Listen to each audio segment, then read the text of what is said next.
unidad 6.a. Va de nuevo, y vamos a ver acá. Ah, se fue el PowerPoint. ¿Por qué? Un segundito. Acá, mira. Muy bien. ¿Están viendo el PowerPoint? Derecho Internacional Público, unidad 6. Sí, profe. Gracias por decírmelo. Bien, mira, acá tengo temas a tratar, en realidad es todo este temario de la unidad 6, que como verán refiere a los sujetos del derecho internacional público, con especial énfasis en la persona humana. La adquisición y pérdida de la nacionalidad, ya vamos a ver, no vamos a llegar a esto de la doble y múltiple nacionalidad, todo eso lo van a ver en el documento de cátedra, que como les digo son 48 páginas. Entonces, primero hemos revisado el aula virtual, ya lo hemos hecho, y ahora arrancamos con la introducción sujetos de derecho internacional público. Y decimos que, acuérdense ustedes, que era una personalidad jurídica de cualquier tipo, no solo en el derecho internacional público. Es la capacidad para ser titular de derechos y contraer obligaciones, o tener obligaciones, o sí, realmente cumplir obligaciones. Eso es en toda área del derecho. Entonces, en el derecho internacional público también. ¿Qué sería tener una personalidad jurídica en el derecho internacional público? Ser titular de derechos y deberes bajo el derecho internacional público. O sea, delante de entidades de derecho internacional público. Entonces vamos a ver hasta qué punto lo pueden ser y quiénes lo pueden ser. Entonces, no solo son los estados, dice Barbosa y Herdegen, porque esta capacidad también implicaría la posibilidad de accionar por derechos, por ejemplo, ante la Corte Interamericana de Derechos Humanos, y eso lo puede hacer una persona física, y entonces, una persona física o persona humana. Entonces, ¿hasta qué punto puede ser persona jurídica ante el derecho internacional público la persona humana? Entonces, en este estado, Herdegen pone el ejemplo de Somalia, que como les mostré en la página virtual, a un costadito, en la parte de sitios, está la descripción de lo que pasó en Somalia. Para ampliación lo buscan ahí. A resultas de lo que le ocurrió a Somalia, Somalia vio mermada su capacidad de actuar hacia el exterior con la supresión efectiva de su poder estatal. Y sin embargo siguió siendo Somalia. O sea que puede llegar a haber estados que tengan restringidas algunas facultades y seguir siendo estados, seguir siendo personas del derecho internacional público. De todas maneras, tanto Barbosa como este autor Herdegen consideran que los estados son como la persona por naturaleza, como del derecho natural, del derecho internacional público. La persona originaria, los estados son los que siempre han sido, cuando se reconoce un estado, es persona en el derecho internacional público. Ese es el estado. Es como ¿cuál es la persona por excelencia, por naturaleza, originaria? Bueno, el estado. Entonces, se caracterizan porque tienen la personalidad jurídica plena en el derecho internacional, al revés que otros sujetos.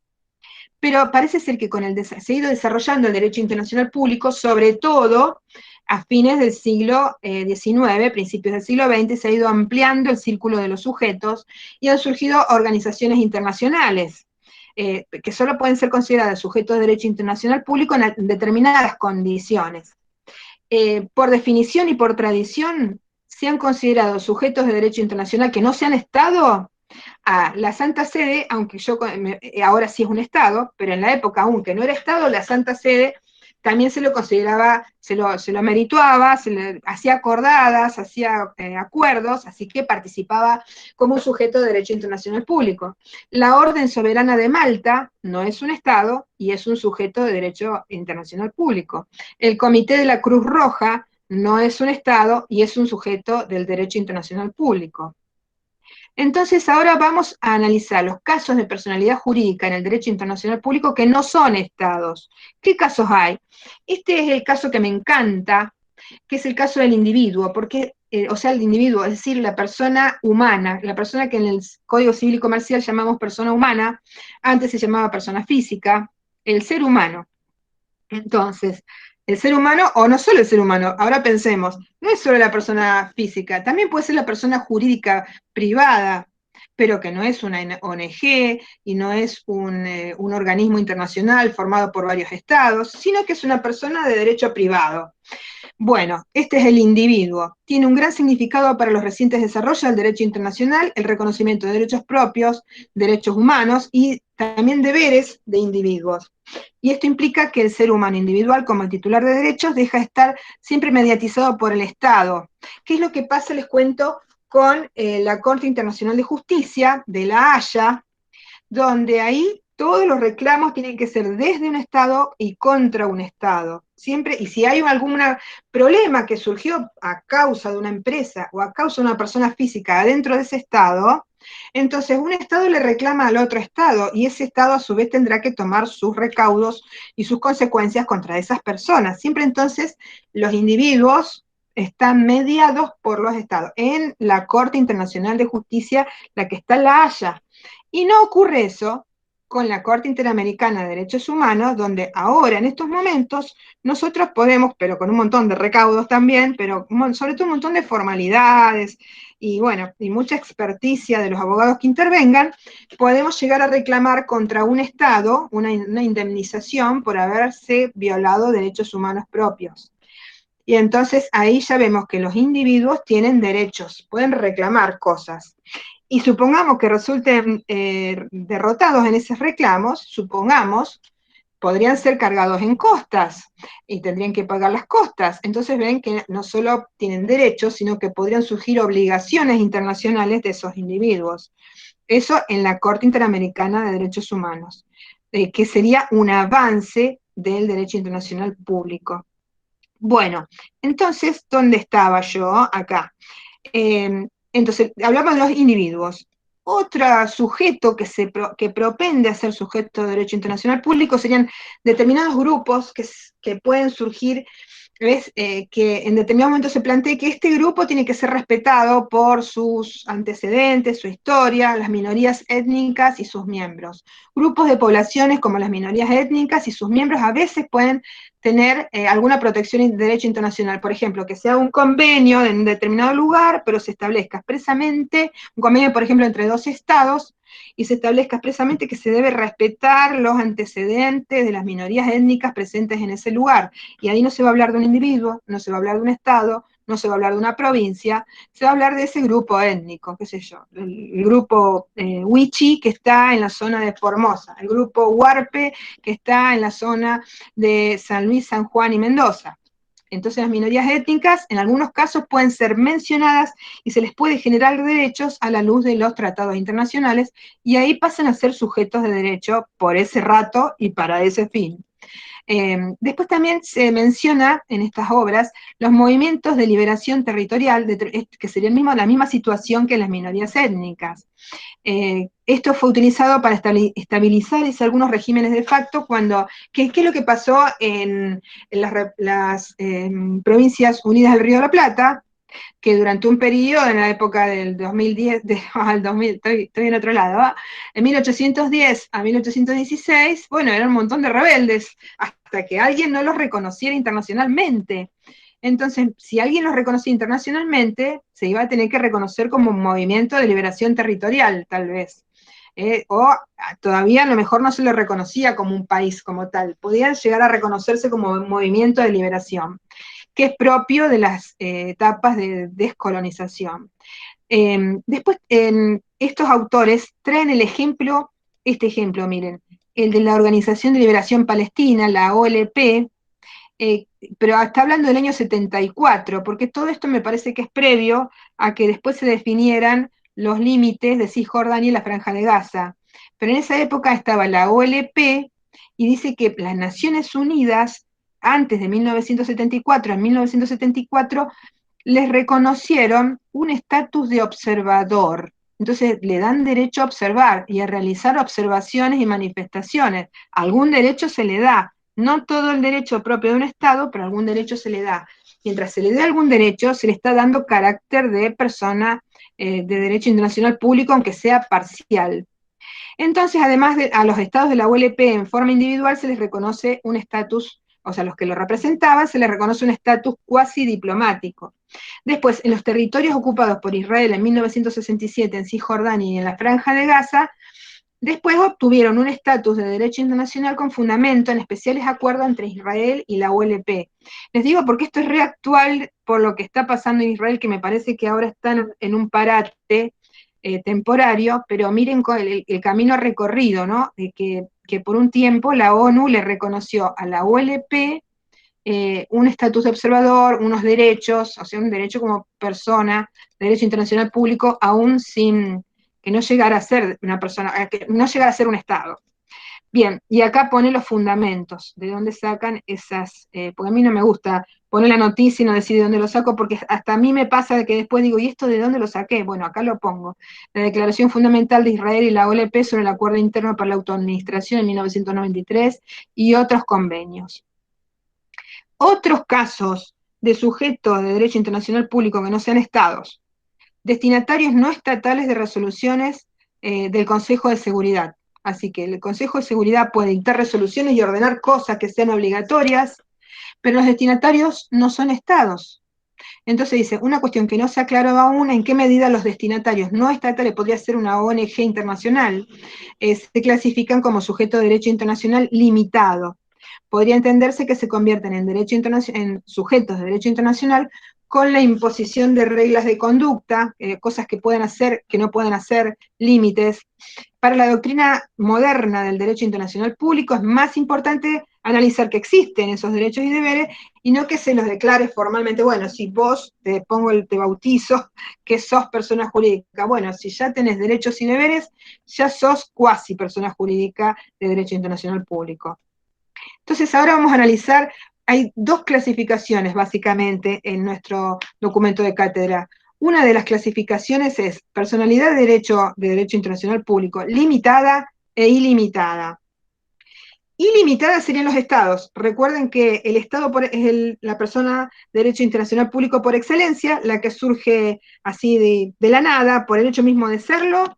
Ese estado ya es una persona de derecho internacional público, es la naturalmente persona jurídica del derecho internacional público, los estados. Y los estados tienen una personalidad ilimitada. ¿Ilimitada en qué sentido?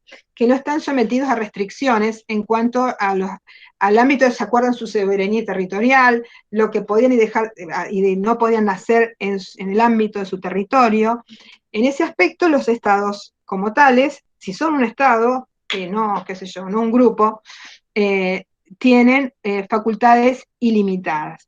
Limitadas, personas de derecho internacional público, limitadas serían las organizaciones internacionales, limitadas en su personalidad jurídica de derecho internacional, podrían ser cuerpos, organizaciones que surgen a partir de un tratado internacional. Por ejemplo, si hablamos por ejemplo, tenemos entre los distintos estados de Sudamérica y del Caribe, de los distintos estados de Latinoamérica, básicamente tenemos la firma del Mercosur. El Mercosur en sí mismo podría llegar a tener derechos y obligaciones, es una persona de derecho internacional público, pero sería limitado porque no es un estado, porque el Mercosur no podría venir acá a San Luis y ordenar, qué sé yo. Ahora sí pueden salir, no le hagan caso al señor gobernador. No, no puede porque tiene que obedecer, o sea, acá hay que obedecer las normas que corresponden al Estado. No puede venir el Mercosur, no tiene esas facultades. Entonces, el Mercosur está limitado a su objetivo, como toda persona jurídica, está limitado a lo que contiene su objetivo. Bueno, entonces ya hemos dicho, ilimitadas o limitadas. ¿Qué otro caso de limitados? El caso del individuo, de la persona física o jurídica, la persona privada, como sujeto de derecho internacional público. El caso del individuo es una persona de derecho internacional público limitado. Esa personalidad jurídica se limita a los derechos humanos que tenga, a ciertos deberes fundamentales, a prohibiciones que se le hayan impuesto, cosas muy puntuales y particulares. Y también podría llegar a darse el caso como facultades limitadas de una personalidad jurídica internacional limitada, el caso de las provincias como parte de los estados federales. Podría llegar a ser, por ejemplo, que a la luz, por ejemplo, de lo que pasa de San Luis, tiene planes de plantar árboles, por ejemplo. Había todo un plan de plantar árboles para generar una nueva capa de ozono, etcétera, y que se hubiera hecho un convenio con un estado muy pro ecología de Europa, un convenio de amistad, un convenio marco para realizar encuentros y trabajos académicos. Bueno, entonces ahí la provincia está actuando con facultades muy limitadas, porque en realidad el que tiene la representación de toda Argentina es los gobiernos, los tres poderes del gobierno nacional. pero la provincia lo haría porque, claro, sería para ese objetivo concreto, de tipo académico, de tipo puntual. Entonces, las provincias, como parte de los estados federales, podrían llegar a ser reconocidas de tener una personalidad jurídica internacional para ciertos fines, acotadamente.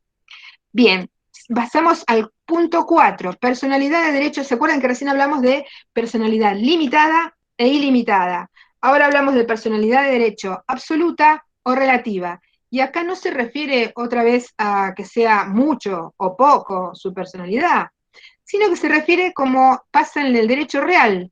¿Vieron? Los derechos reales y los derechos personales. Los derechos personales son entre dos personas o dos o más que hayan firmado un convenio. Entonces, tienen obligaciones y derechos relativos entre ellos. En cambio, los derechos reales son erga omnes, contra todos, derecho real. Bueno, esto es parecido, la personalidad de derecho público internacional, absoluta o relativa. Absoluta frente a todos y que debe ser reconocida por todos, o relativa que es reconocida solo por algunos y por alguna causa específica.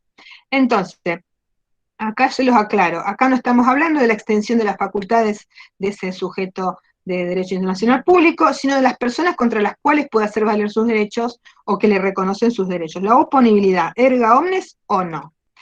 La verdad es que ese término erga omnes a mí me molesta en los latinazgos, pero es muy gráfico. Erga omnes o no, cuando uno dice erga omnes ya sabe lo que es erga omnes, así que por eso lo uso. Si no, no lo usaría porque no me gusta cuando reemplazamos nuestro hermoso idioma por el latín. Perdónenme, pero bueno, erga omnes sí me parece que cuando uno dice eso se entiende bien de qué estamos hablando. Bueno, entonces, como decimos, acá se clasifica personalidad de derecho absoluta o relativa. La personalidad de derecho internacional público absoluta es cuando la personalidad del DIP tiene efecto respecto de todos, erga omnes. Y es relativa cuando tiene efecto solo respecto de algunos. Por ejemplo, si hubieran hecho un pacto entre un Estado y un determinado grupo o una ONG internacional, bueno, entonces ese Estado le va a reconocer derechos y deberes a esa ONG y desde ese punto de vista, frente a ese Estado, en forma relativa, esa ONG adquiere una personalidad jurídica del derecho internacional público de manera relativa. Bien, acá dice, un ejemplo de organización internacional del DIP que sea absoluta es las Naciones Unidas.